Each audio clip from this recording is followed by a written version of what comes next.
आधा चंद्रशेखर आजाद करके जाएंगे वो देखने होगा। मैं सीधी ग्राउंड रिपोर्ट आपको दिखा रहा हूँ। कदम बढ़ा रहे हैं चंद्रशेखर आजाद। बिल्कुल बिल्कुल बिल्कुल जाएगी। अभी तो एक है, एक और आ जाएगी। क्या हुआ? गांव के देहात के जिम्मेदार लोगों ने रखी है, जिनमें हमारी मांग है उस जिलाधिकारी के खिलाफ मुकदमा दर्ज करके उस पर कार्रवाई की जाए। अंबेडकर पार्क का शीघ्र जो है उसको बनाया जाए और उसका सौंदर्यीकरण सरकार निधि द्वारा कराया जाए। इस परिवार को भी 50 लाख का मुआवजा और एक सरकारी नौकरी दी जाए। अंदर कार्रवाई नहीं हुई तो हम एक बड़ा अनिश्चितकालीन आंदोलन रामपुर जिलाधिकारी कार्यालय कहा गया था। फिर भी भीम आर्मी के संस्थापक आजाद समाज पार्टी के प्रमुख चंद्रशेखर आजाद रामपुर के थाना मिलक में जो घटना हुई है उस गांव में आ चुके हैं। सीधी तस्वीरों में आपको दिखा रहा हूं, आप इस वीडियो को शेयर करते रहें।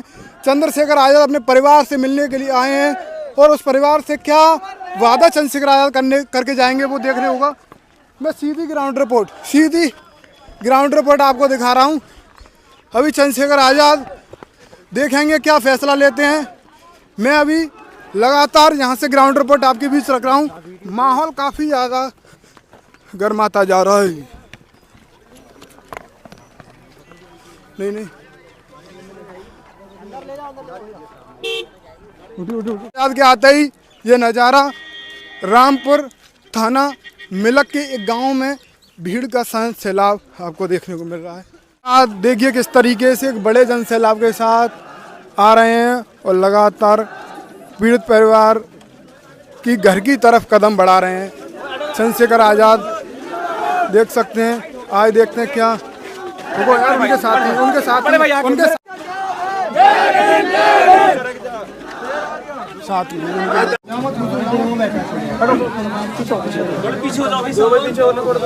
बिल्कुल बिल्कुल बिल्कुल ये मोबाइल बंद कर लो। शांत कराओ सब लोग।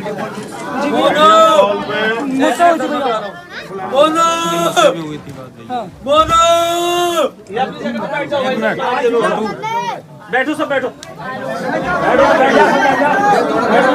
इसी गांव में भाई सोमेश की पुलिस के द्वारा गोली मार के हत्या की गई और 2 साथियों को और गोली लगी है, जिसको एक साथी को दोनों पैर में गोली लगी है, जिसकी गोली भी अभी तक नहीं निकली है, जिसका अस्पताल में इलाज नहीं हो रहा। शायद प्रशासन उसके मरने का इंतजार कर रहा है क्योंकि वो इस घटना का आई विटनेस है। अगर वो सुरक्षित रहेगा तो पूरी घटना को कोर्ट के सामने बताएगा। मुकदमा दर्ज हुआ है मगर मुकदमे में एफआईआर के नाम पे मजाक हुई है। ये सारी चीजें मैंने देखी। मैं परिवार से मिला, मैंने उनके दुख दर्द पूछे।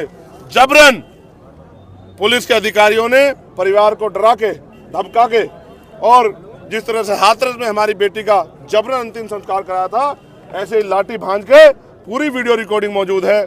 उन्होंने इस भाई का सोमेश का भी अंतिम संस्कार कर दिया। अब आप समझिए, मैं स्पेशली आपको ये बात कहना चाहता हूँ, इस देश में भाजपा आरएसएस के लोग रोज ये कहते हैं कि हम इस देश के संविधान को बदल देंगे। आज ये उदाहरण पेश किया है सोमेश ने शहादत देके कि अगर बाबा साहब अम्बेडकर के पार्क की बात हो तो हम अपने प्राणों के बलिदान दे देंगे। अगर संविधान पे बाबा साहब अम्बेडकर के संविधान पे आँच आई तो एक सोमेश नहीं लाखों सोमेश बलिदान देने के लिए तैयार हैं। ये भी आरएसएस भाजपा के लोगों को एक चैलेंज है जो कल यहाँ से मिला है। लेकिन आप ये महसूस करो, एक इतना इनमेच्योर अधिकारी एसडीएम के रूप में, जिसने आते ही जेंट्स पुलिस से महिला जो यहाँ की गांव की महिलाएं थी उन पे लाठियां भंजवा दी और फिर उस खिड़की से 2 पुलिस वाले चढ़ के गोली मारते हैं, जिनके नाम भी गांव के लोगों ने बताया कि वो पहले से मौजूद थे। एक का नाम ऋषिपाल है, दूसरे का नाम आदेश चौहान है। दोनों लोगों ने गोली चलाई और गोली सर में लगी। आप ये जानते हैं, अगर लॉ एंड ऑर्डर मेंटेन करने के लिए बहुत हालत खराब हो जाए, सिचुएशन क्रिटिकल हो जाए, तो पैरों में गोली चलाई जाती है, सर में गोली तब चलाई जाती है जब सामने से भी कोई इस तरह की स्थिति हो जाए। लेकिन यहाँ तो कोई स्थिति नहीं थी, यहाँ तो किसी पे पत्थर भी नहीं था, डंडा भी नहीं था, सब लोग पार्क में थे, मिट्टी थी। इसका मतलब जानबूझ के हत्या करके और हमें नीचा दिखाने के लिए, हमें हमारी औकात दिखाने के लिए गोली चलाई गई। क्योंकि उत्तर प्रदेश की जो सरकार है वो दलित हितैषी होने का वादा करती है, लेकिन उनका असली दलित हितैषी होने का जो असल है सच्चाई वो आपने देखी। प्रधानमंत्री जी बाबा साहब की बात करते हैं, मुख्यमंत्री बाबा साहब की बात करते हैं, लेकिन उसी बाबा साहब के पार्क की जमीन पे बाबा साहब का बोर्ड नहीं देख पाई भाजपा सरकार और उनके पुलिस को आदेश दिया उन्होंने कि गोली चला दो। ये सब हमारे सबके लिए बहुत दुख की बात है कि इतना अन्याय जो है दलितों के साथ उत्तर प्रदेश में हो रहा है। और पहले तो अपराधी इस काम को करते थे कि कमजोरों को, दलितों को, मुसलमानों को, पिछड़ों को, आदिवासियों को मारने पीटने का काम करते थे। आज तो पुलिस ने गोली तान ली है। तो मुझे नहीं लगता जब रक्षक भक्षक बन जाएंगे तो फिर न्याय कैसे होगा। अभी बहुत सारी मांग जो परिवार के लिए गांव के देहात के जिम्मेदार लोगों ने रखी है, जिनमें हमारी मांग है उस जिलाधिकारी के खिलाफ मुकदमा दर्ज करके उस पर कार्रवाई की जाए और उसको नौकरी से बर्खास्त किया जाए। क्योंकि आज तो उसने गोली चलाई इतनी छोटी सिचुएशन पे, कल हो सकता है वो और बड़ी घटना करा दे और कितने लोगों की जान चली जाए। ऐसे इनमेच्योर अधिकारी को कोई तुक नहीं बैठता कि वो कुर्सी पे बैठा रहे। दूसरी हमारी मांग है कि यहाँ जो चौकी है, चौकी पे इंचार्ज जितने भी कर्मचारी हैं जो दोषी हैं, उन सबको भी नौकरी से बर्खास्त किया जाए, क्योंकि ये उनकी देखरेख में हुआ। आपको ये भी जानकर आश्चर्य होगा कि ये जो बोर्ड है, इसी गांव के ग्राम प्रधान ने इस बोर्ड का अनावरण किया था और 2 महीने पहले इस बोर्ड का अनावरण हुआ था। तो ऐसा किसका दबाव था जिस दबाव में इस बोर्ड को, जो जमीन पहले दलितों के पास थी, उस जमीन को छीनने का प्रयास किया गया। ये बिना सरकार के सहयोग के और बिना सरकार के आदेश पर नहीं हो सकता। मृतकों के परिजनों को 1 करोड़ रुपए का मुआवजा दिया जाए, ऐसी भी मांग हमने रखी। आपको याद होगा लखनऊ में पुलिस के द्वारा एक व्यक्ति की हत्या की गई थी, उसकी पत्नी को एक सरकारी नौकरी क्लास 1 की और 50 लाख रुपए का मुआवजा दिया गया।